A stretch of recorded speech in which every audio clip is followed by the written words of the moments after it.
Ini yang kami catat, yang kami sebut sebagai tuduhan berlebihan, tuduhan tanpa fakta yang kuat, tuduhan yang dibangun dari fakta yang dicampur adukan dengan opini.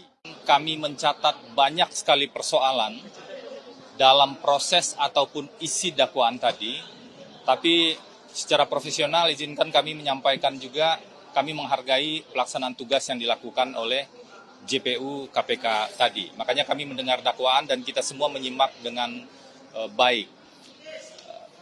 Tapi kami menemukan banyak sekali persoalan. Salah satu yang paling sederhana adalah sebagaimana keberatan kecil yang tadi kami sampaikan. Ternyata benar dakwaan tersebut tidak disusun dengan ekstra hati-hati. Salah satu pasal yang paling penting yang didakwakan pada dakwaan ke-1 ternyata salah menggunakan undang-undang. Seharusnya menggunakan pasal 65 KUHP, tapi yang ditulis di dakwaan adalah pasal 65 KUHAP. Meskipun ini hanya satu huruf, tapi perbedaan pengaturannya sangat luar biasa. Pasal 65 KUHAP yang ditulis di dakwaan sebenarnya adalah hak dari tersangka dan terdakwa untuk mengajukan saksi atau ahli yang meringankan. Dan justru pasal inilah yang kemarin dilanggar dan tidak dilaksanakan oleh KPK ketika kami, tim kuasa hukum pada saat proses penyidikan, itu mengajukan ahli yang meringankan. Jadi pasal itu diabaikan, tidak dilaksanakan demi mempercepat proses pelimpahan perkara. Nah sekarang justru pasal itu yang salah tulis begitu. Nah itu catatan kami tentu saja yang pertama. Dan yang kedua, kami menemukan inkonsistensi. Jadi teman-teman semua, dalam perkara ini ada 3 dakwaan sebenarnya. 1, dakwaan terhadap Wahyu Setiawan dan Agustiani Tio, itu perkaranya digabung. Yang kedua, dakwaan terhadap Saiful Bahri. Dan yang ketiga, dakwaan terhadap Hasto Kristianto. Karena ini satu perkara, harusnya dakwaannya konsisten dan sama. Tetapi yang kami temukan ada perubahan. Jadi ada peristiwa di sekitar tanggal 17 Desember atau 19 Desember tahun 2019, itu yang berubah. Apakah itu sengaja atau tidak sengaja, yaitu terkait dengan sumber dana 400 juta. Pada dakwaan Wahyu Setiawan, ini dakwaan juga yang membuat lembaga yang sama ya, juga KPK yang sama. Pada dakwaan KPK untuk Wahyu Setiawan, 400 juta itu diberikan oleh Harun Masiku pada Saiful Bahri. Bunyi dakwaannya seperti itu. Sedangkan pada dakwaan tadi kita dengar, itu diubah. Diubah sedemikian rupa sehingga seolah-olah 400 juta itu berasal dari Pak Hasto. Bagaimana mungkin KPK yang sama, lembaga yang sama membuat 2 dakwaan dengan fakta uraian yang bertolak belakang? Apakah sedemikian rupa mengubah dakwaan hanya untuk menjerat Hasto Kristianto? Tentu itu yang menjadi pertanyaan kami. Karena ini kan satu perkara secara keseluruhan. Selain itu tentu saja banyak perbandingan-perbandingan dengan putusan yang sudah berkekuatan hukum tetap yang juga kami catat tadi. Contoh paling sederhana adalah ketika ada uraian dakwaan yang seolah-olah Pak Hasto memerintahkan Nur Hasan untuk menghubungi Harun Masiku untuk menenggelamkan handphone. Di fakta persidangan dan di keterangan Nur Hasan sendiri, tidak ada Pak Hasto memerintahkan hal tersebut. Justru di persidangan sebelumnya muncul yang datang adalah orang-orang berbadan tegap. Jadi bukan Pak Hasto yang menghubungi ataupun yang datang. Fakta ini sangat bertolak belakang. Karena itulah ini yang menjadi catatan kami juga. Apa sebenarnya maksud di balik dakwaan itu sehingga sedemikian rupa memutarbalikkan fakta hukum yang sudah muncul di proses persidangan. Selain itu yang juga menjadi catatan kami, pasal 21 ini kan obstruction of justice yang ranahnya mulai dari penyidikan, penuntutan, dan persidangan. Tetapi tadi ada peristiwa sebelum sprindik terbit, sebelum penyidikan dimulai, itu sudah dikategorikan sebagai obstruction of justice. Jadi ada tafsir yang salah kaprah terhadap pasal 21 Undang-Undang Tipikor ini. Nah, ini tentu akan kami masukkan pada dokumen keberatan nanti dan juga akan kami challenge sedetail mungkin dalam proses persidangan nanti kalau perkara ini lanjut. Dan kemudian juga terkait dengan perintah pada Kusnadi, seolah-olah ada perintah pada Kusnadi untuk menenggelamkan handphone. Itu tidak ada. Kusnadi sudah mengatakan bahkan di sidang pra-peradilan yang baru-baru kemarin bahwa yang ditenggelamkan itu adalah proses melarung sebenarnya. Dan itu hidup dalam tradisi di Indonesia sesuai dengan keyakinan masing-masing. Jadi tidak ada perintah penenggelaman handphone, apalagi kemudian tadi yang agak kontradiktif juga yang kami temukan catatannya adalah kesimpulan yang kami yakin itu adalah asumsi, kesimpulan atau asumsi di dakwaan yang mengatakan handphone yang ditenggelamkan atau kemudian handphone yang dituduhkan ditenggelamkan tersebut berisi informasi tentang Harun Masiku. Handphonenya saja tidak ketemu kalau konsisten dengan logika KPK ya. Handphonenya saja tidak ketemu. Bagaimana mungkin bisa diklaim di dalam handphone tersebut ada informasi tentang Harun Masiku?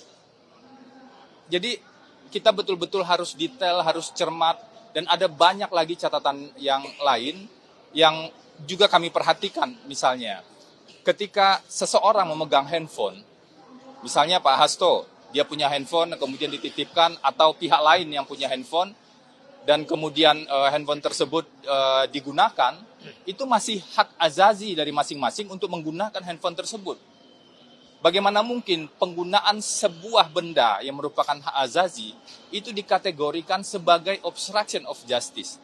Ini yang kami catat, yang kami sebut sebagai tuduhan berlebihan, tuduhan tanpa fakta yang kuat, tuduhan yang dibangun dari fakta yang dicampur adukan dengan opini. Nah, ini bahaya sekali dalam proses penegakan hukum kita. Mungkin itu dulu catatan dari saya, Bang Magdir, silahkan menambah. Seharusnya tidak bisa kita tolerir.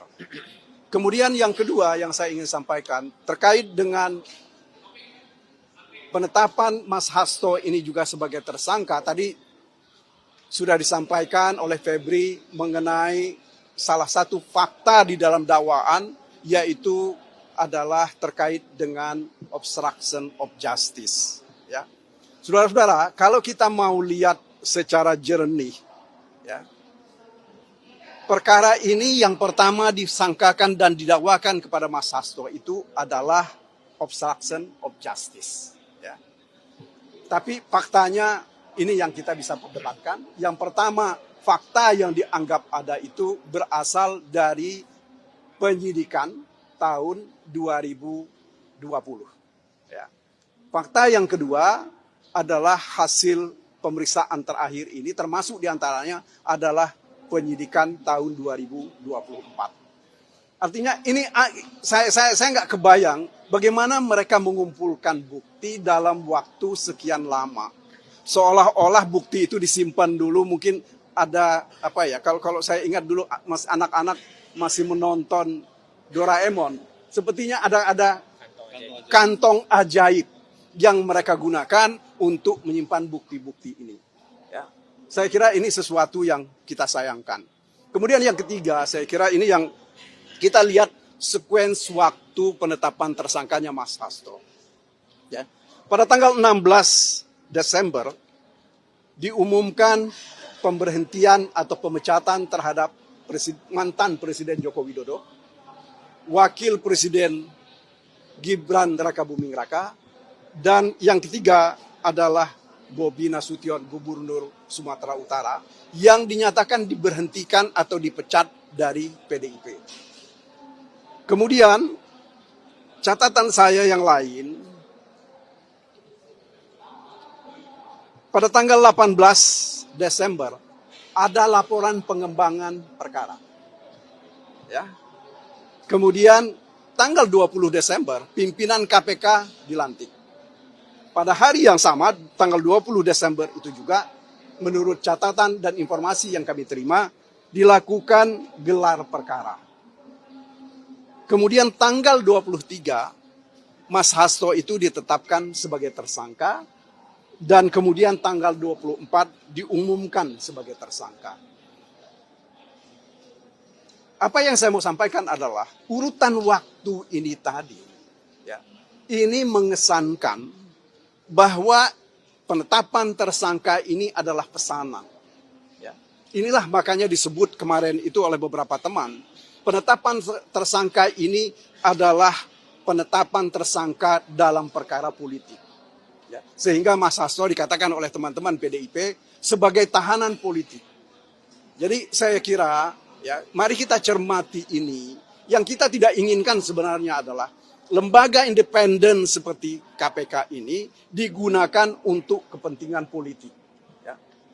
Saya bisa mempertanggungjawabkan apa yang saya sampaikan ini karena mulai dari pemilihan pansel untuk pimpinan KPK ini, ketika itu sudah ada pengumuman KPU tentang presiden terpilih. Ya.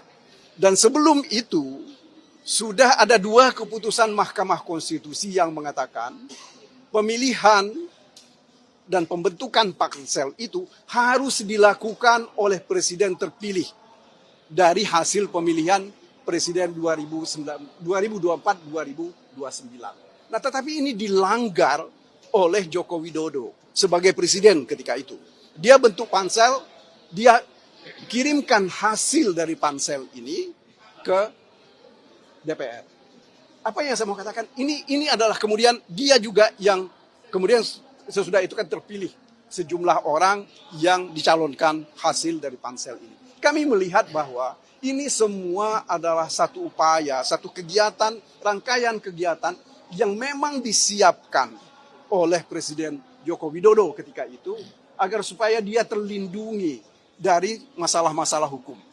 Itu pertama. Dan kemudian yang kedua, dia supaya ada orang-orang yang berhutang budi secara politik bisa dia minta memberikan balasan terhadap orang-orang yang dianggap berbuat tidak baik terhadap dia dan keluarganya atau hendak mencelakai dia dan keluarganya.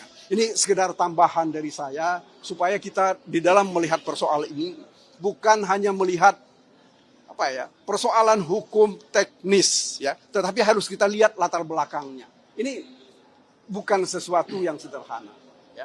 Karena bagaimanapun juga kita bisa lihat sekarang, kita bisa buktikan di dalam begitu banyak catatan dan tulisan bahwa Joko Widodo sedang membangun dinasti.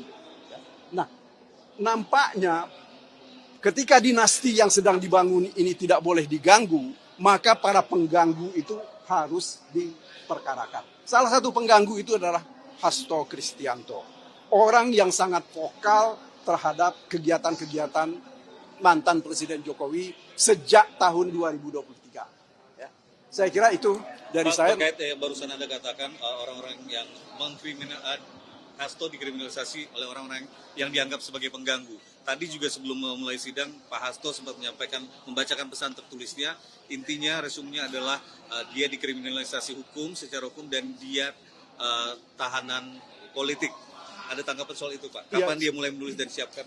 Saya kira begini, beberapa waktu yang lalu, ya, dia itu sudah dihubungi oleh sejumlah orang, merupakan petinggi dari lembaga tertentu. Ya. Permintaannya cuma satu, Mas Hasto itu mengundurkan diri dari kedudukan sebagai sekjen. Makanya ini yang dianggap kedudukan sebagai sekjen inilah yang dianggap, ya, menjadi halangan, ya, terhadap orang-orang tertentu untuk melakukan kegiatan-kegiatan di dalam partai. Nah, apa yang dikatakan oleh orang ini, kalau Mas Hasto tidak mengundurkan diri dalam waktu 1 kali 24 jam, maka dia akan jadi tersangka. Ya. Ini saya kira Mas Hasto menyampaikan ini kepada kami bukan untuk berbohong. Saya ingat kemarin juga Deddy Sitorus juga mengungkapkan hal yang sama. Ya, bagaimana dia dipanggil tentang dan bercerita tentang ini. Jadi sekali lagi ini yang harus kita cermati. Ya, terima kasih. Kalau terkait dengan eksepsi, kapan akan Kami eksepsi itu seperti tadi kan kami minta waktu 10 hari, tetapi majelis hakim menghendaki supaya tetap 1 minggu. Jadi hari Jumat minggu depan eksepsi itu akan kami sampaikan. Ya, makasih ya semuanya. Surat yang dibacakan Hasto tadi ditulisnya pagi ini atau sehari sebelumnya, Pak? dia sudah beberapa hari dia menulis. Ya dia banyak sekali berpikir dan banyak sekali melakukan analisis terhadap kejadian-kejadian di luar. Tentu saja dengan merefleksikan apa yang dia alami selama ini. Oke, makasih ya semuanya. Pak Mangkir, terima kasih.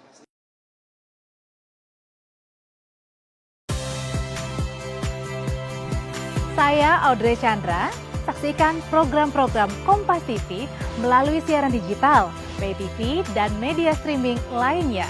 Kompas TV, independen, terpercaya,